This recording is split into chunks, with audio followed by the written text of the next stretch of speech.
Ready, 1, 2, 3, 4. 200, 200. 200, 200. 200, Alamin, 200. 200. 200. এই যে আইতে তুমি এই যে 200।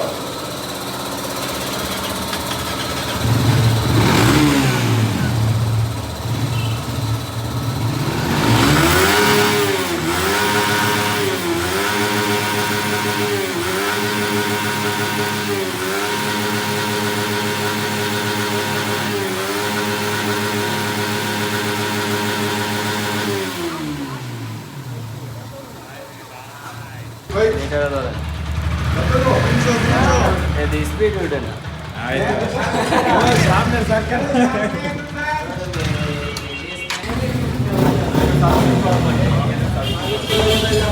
আপাতত এটা ইনস্টল করে ফেলছে। এখন যদি আমরা বলি যে আসলে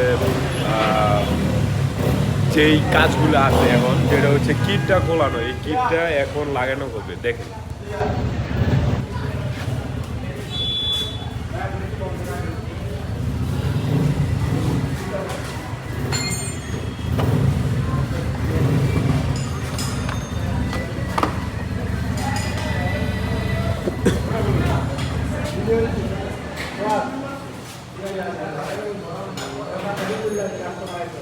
কি বলেন সিয়ামে দেখুন।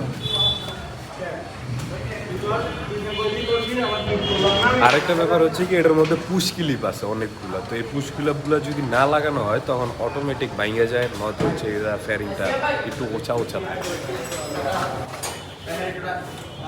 তো এখন আমরা কি করতেছি, হেডলাইটের মধ্যে যেই লাইটটা আছে এটা, এই প্রজেকশন হেডলাইটটা আমরা আপাততর জন্য অফ করে দিতেছি। তখন আমাদের এই ডিআরএলটা সুন্দর একটা আলোকিত হবে।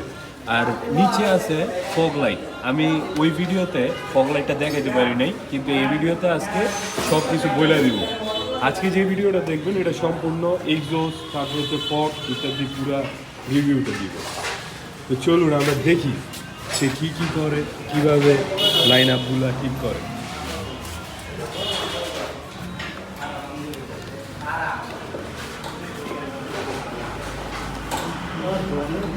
এটার মধ্যে একটা সুইচ আছে যেটা হচ্ছে আপনার অটোমেটিক সুইচ। আপনি গাড়িটা যখন স্টার্ট করবেন আপনার হেডলাইটটা অটোমেটিক স্টার্ট বা অন হয়ে যাবে। এই যে দেখবেন এখন স্টার্ট দিবে কিন্তু অন হয়ে যাবে, এখন অন হবে। কারণ ওই প্লাগটা খুইলার আছে, ভিতরে একটা প্লাগ আছে যেটা খোলাইলে আপনার হেডলাইটটা অফ হয়ে যাবে। আপনার ব্যাটারিটাও সুরক্ষিত থাকবে, আপনার এমনিতেও ভালো একটা ফিডব্যাক থাকবে, আপনি যেটা হচ্ছে ব্যাটারির জন্য। তো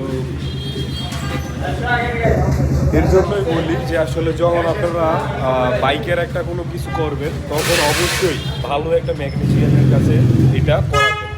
যে কোনো মুহূর্তে আপনার ভিডিওর মধ্যে বা হচ্ছে বাইকের যেই ওয়্যারগুলো থাকে এগুলো পুড়ে যেতে পারে বা অন্য কোনো সমস্যা হতে পারে।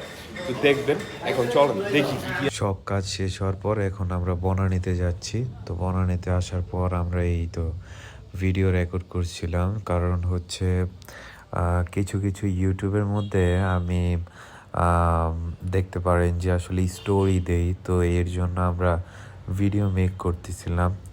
আমার এটা হচ্ছে বনানীতে। তো বনানীর মধ্যে যার কাছে মোবাইল দেওয়া হয়েছে সে আসলে খুব ভালো একটা ভিডিও তৈরি করতে পারে না, এই জন্য এরকম উল্টাপাল্টা ইত্যাদি ভিডিও করা হয়েছে। দেখতে পারতেছেন আমরা গ্রুপের মধ্যে আমরা সবাই মিলে যখন ঘুরছিলাম বনানীতে, তো এর সময় ভিডিও নেওয়া হয়েছিল। কিন্তু যার কাছে ওই তো ভিডিও দিয়েছিলাম মোবাইলটা করার জন্য সে আসলে ভালোভাবে তৈরি করেনি। আজকে এই পর্যন্তই। সবাই লাইক, শেয়ার, কমেন্ট করবেন। ধন্যবাদ। আর বেশি করে সাবস্ক্রাইব করবেন, কারণ আমার চ্যানেলটা গ্রো হচ্ছে না। আপনারা যদি সহায়তা করেন তাহলে গ্রো হবে ইনশাল্লাহ। ধন্যবাদ সবাইকে।